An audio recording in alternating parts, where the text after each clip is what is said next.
There are many lost kingdoms in the Earth's history, and do you know where they would be situated if they are still around today?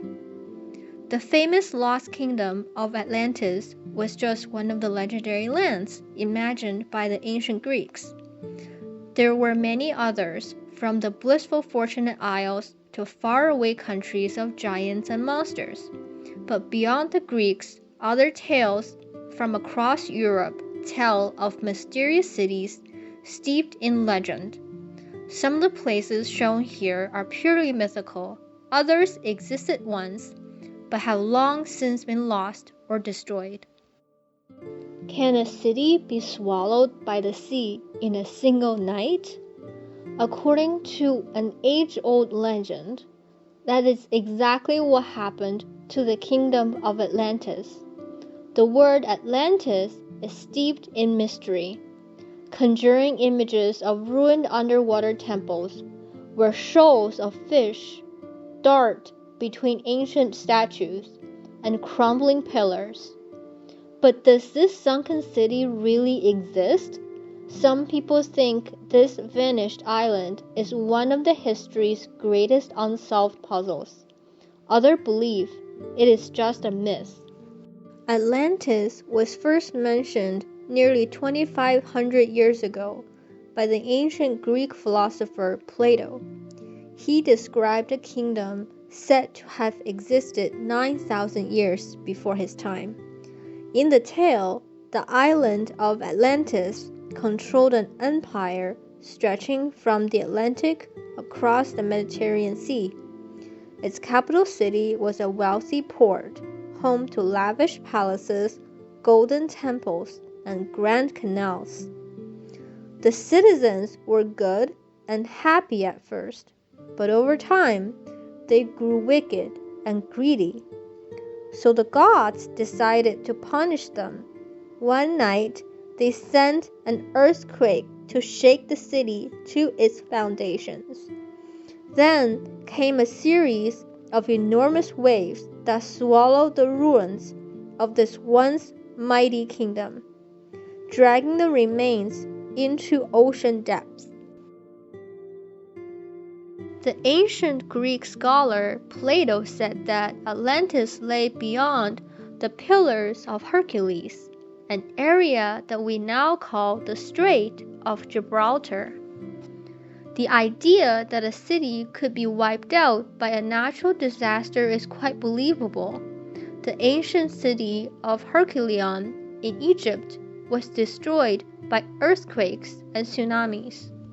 If you have ever heard tales of the legendary British hero King Arthur, his glittering sword Excalibur, and his knights of the Round Table, his queen Guinevere, and his magical friend Merlin, then you'll also have heard tales of Camelot. This mythical fortress, with its gleaming towers and fluttering pennants, was King Arthur's palace. But did King Arthur really exist? And where, if anywhere, was Camelot? In the English county of Somerset, local tales claim that an Iron Age hill fort, Cadbury Hill, was once Camelot. An early mention of Arthur has been found in the 9th century Welsh manuscript that described the 5th century leader, but no one is sure whether he actually existed. And it wasn't until several hundred years later, in medieval times, that other writers embellished the stories. This is when we meet Arthur's knights, Lancelot and Galahad, and his father, Arthur Pendragon. In Camelot's great hall, according to the stories, stood the Round Table. It was designed to keep the peace among Arthur's knights, allowing them each seat of equal honor. For many years, people in Ireland have talked of a mysterious land named Hybrasil, said to lie off the country's western shores. In the Atlantic Ocean, according to local legends, this strange place is usually cloaked in fog, impossible to see. However, on one day every 7 years, the misty veil is drawn aside, revealing a beautiful landscape of mountains and green fields. Riches, fame, and even eternal life could await any brave sailor bold enough to set foot on this puzzle of an island. In the past, map makers included Hypersil on their charts. It first appeared on an Italian map from 1330. It crops up on countless maps after this, sometimes shifting location, sometimes changing shape, sometimes with a slightly different name. In fact, it kept appearing on maps until about 1865, and then it disappeared. Nowadays, there is no trace of this island, but did it ever really exist?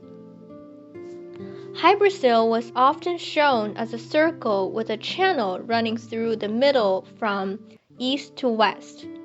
This shape may have been used by a historic mapmaker to suggest they weren't sure whether a particular landmass was really there.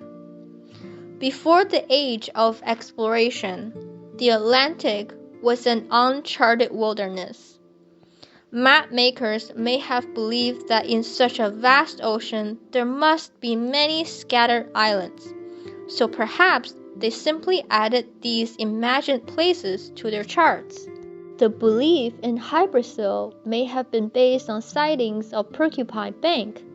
This raised part of the seabed lies underwater, but in the past, when sea levels were lower, it may have been visible to sailors. Legend has it that on a calm day, if you stand atop the cliff tops of Brittany in western France, you might hear the mournful tolling of ghostly bells from beneath the waves. Locals will tell you that these are the bells of the city of Ys, which was engulfed by the ocean hundreds of years ago. The story of Ys was first told in the 15th century. Since then, the tale of this doomed city and its reckless princess has been passed down through the ages. In Brittany in the 1800s, locals claimed that when the tide was low, the remains of the city could be glimpsed on the seabed. According to the folktales, long ago in Brittany, there was a king called Gradlin.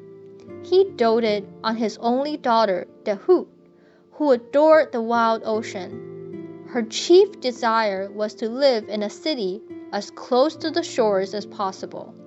So Gradlin granted her wish. A grand city was constructed on the coast, with a palace made of marble and gold. Around the town, a huge seawall was built, complete with strong floodgates to keep waters at bay. At low tide, these were unlocked to allow ships in and out. There was only one key to the gates, which the king kept safe on a gold chain around his neck. For a while, the city thrived, its fine streets thronged with artists, scholars, merchants, and traders. Long ago, the Norse people of Scandinavia believed that at the center of the universe was a great tree called Yggdrasil. Among its sturdy branches nested 9 different worlds. Asgard, home of the high gods, was at the top, while our human world lay in the middle. Elsewhere, the branches were the worlds of the hidden folk, magical beings such as elves, dwarfs, and giants. Around the roots slithered the mighty serpent Nidhogg, and at the base lived 3 sisters called the Norns, who watered the tree. If you could invent an imaginary land, what would it look like? Perhaps the houses would be built from candy, cakes would grow on trees, and fountains would overflow with hot cocoa. In medieval Europe, about 700 years ago, this kind of place was dreamed up by peasants, who worked in the fields. Their lives were hard, so they told stories of a paradise where mouth-watering food was plentiful and no one had to work. This place was named Cocaine, which meant the land of cake. A poem from 1350 said Cocaine lay to the west of Spain. However, sadly, it wasn't somewhere that could really be reached. Even at the time, it was likely that no one actually believed Cocaine was a real place, but we can still dream. The ancient Greeks believed that somewhere in the vast ocean to the west of Europe, just beyond the horizon, lay the Fortunate Isles. According to the myths, when you died, you end up in the underworld. But if you were one of the lucky few, a heroic warrior, or someone who lived a virtuous life, then you might spend eternity on these paradise islands. This idea of a distant land of happiness, peace, and plenty has been passed down through the years and appeared in many tales from around the world. On these sun-kissed shores, the trees dripped with honey-sweet fruit, and the air was filled with bird song and the scent of flowers.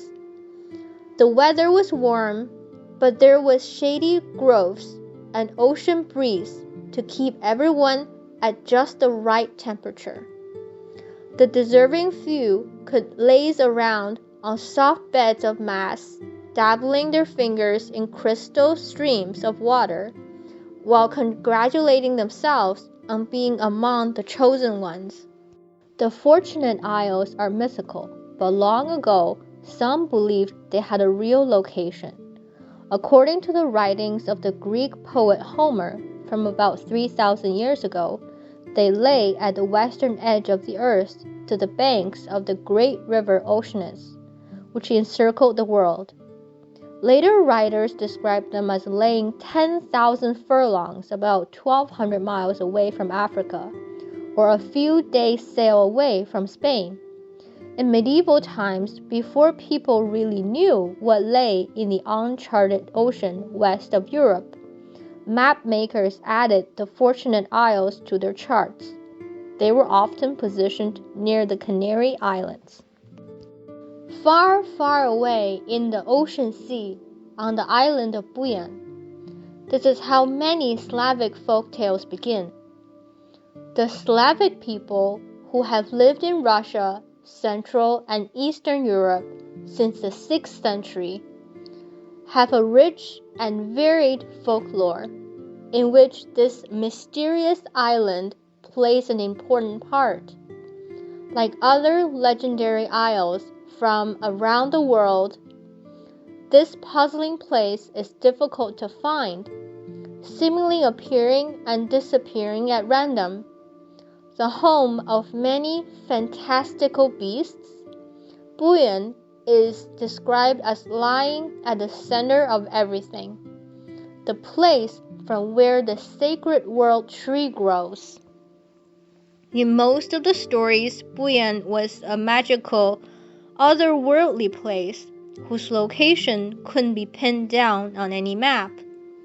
But some have wondered whether the Baltic island of Rügen, at the edge of the Slavic world, might have inspired the tales. Transylvania. You might associate the word with tales of dark forests, creepy castles, and vampires. So it's no surprise, really, that this region of Romania was once said to be home to a legendary school for students of the dark arts, Scholomans. In the late 1800s, local people spoke of this mysterious place, which apparently lay deep in the mountains in a maze of underground caverns.